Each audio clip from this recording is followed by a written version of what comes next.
Let's continue.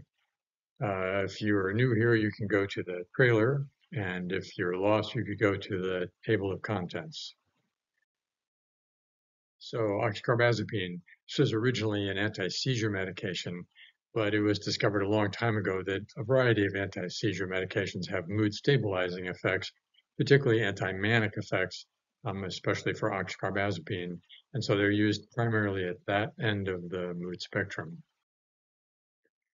But really anywhere that more stabilizing was needed, more anticycling, oxcarbazepine can be considered. And the reason to consider it is because the risks compared to those of what we might otherwise consider there, namely the antipsychotic medications, um, I think the risks I'm going to show you are substantially lower. We just don't have as much evidence for a benefit because it's just not been studied so much, as you'll also see here.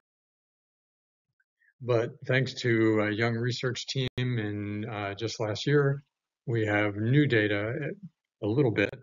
Um, Looking backwards, a retrospective view of 38 patients' experience on oxcarbazepine, no placebo group. This was just looking to see how people did when they received this particular medication. So there were 38 patients in this paper. The group put them into each of these bins that I'm showing here, not improved at all, slightly improved, improved, or much improved. So we're going to watch them flow into those bins and see how it turned out for those 38 patients. And here's how that turned out.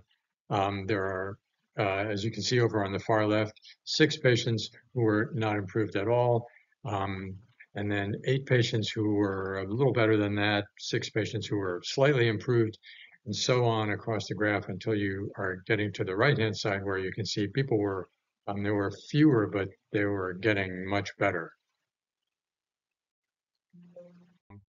But almost half had either clearly improved or almost there, more than slightly improved.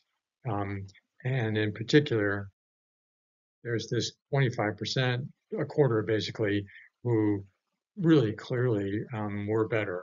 Now, that can be placebo, and some of it surely was. That's how the world operates in the realm of mood disorders. But as you can see, something different happened for those people. Moreover, half of all of the group that we're looking at here was on an antidepressant when they also received oxcarbazepine. And especially in my view, but I think it's now pretty widely shared, antidepressants can cause cycling, can promote manic side symptoms, the very things that oxcarbazepine is supposed to try to help with. So it's like working uphill to be working against an antidepressant, and yet we still see these results. Now, it is only 38 patients, so this is a pretty teeny study. Um, that's the world of psychiatry, unfortunately, especially the world when it doesn't have pharmaceutical company money to pay for big $1 million randomized trials. Now, what about the risks of oxcarbazepine? I'm just going to compare them to the antipsychotics because in my world, once you go past lamotrigine and low-dose lithium, not always in this order, but often, and oops, not good enough, you're looking for some additional mood stabilizer. This is the place where oxcarbazepine might come in. So, and it's the place where, in many other people's world, an antipsychotic might come in, and eventually in mine as well as needed. But so I think this is the important risk trade-off to look at.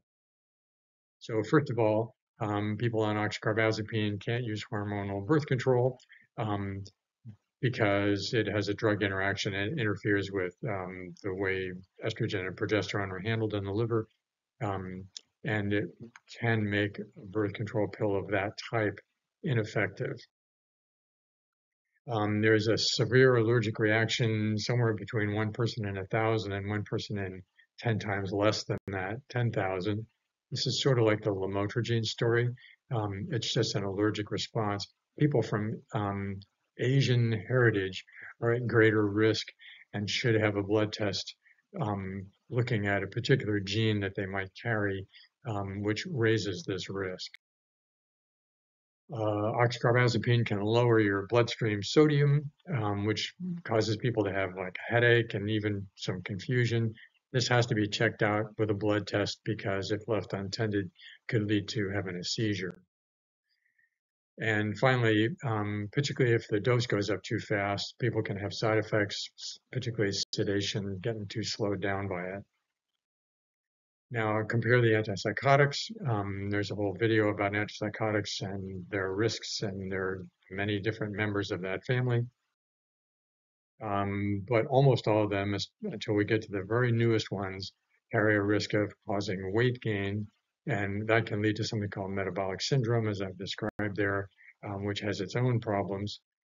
And then there's tardive dyskinesia, a recognized side effect of pretty much all the antipsychotics, except perhaps maybe for the very, very newest ones. We don't know yet. And then typical side effects. And here, I think this really makes a difference.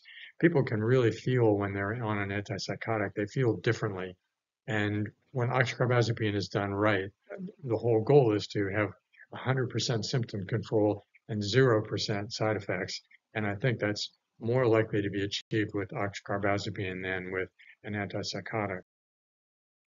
So here's another way to look at it before we wrap up here. Antipsychotics have more evidence for benefit, but they have higher risks and side effects.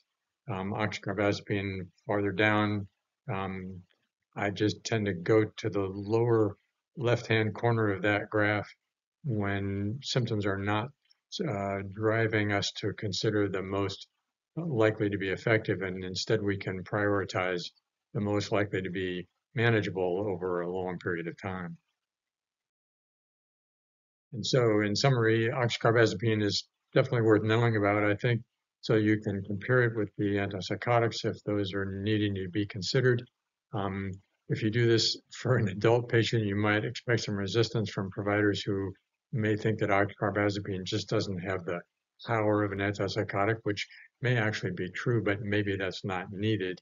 Unless you're working with a child and adolescent psychiatric specialist, because they actually really like oxcarbazepine.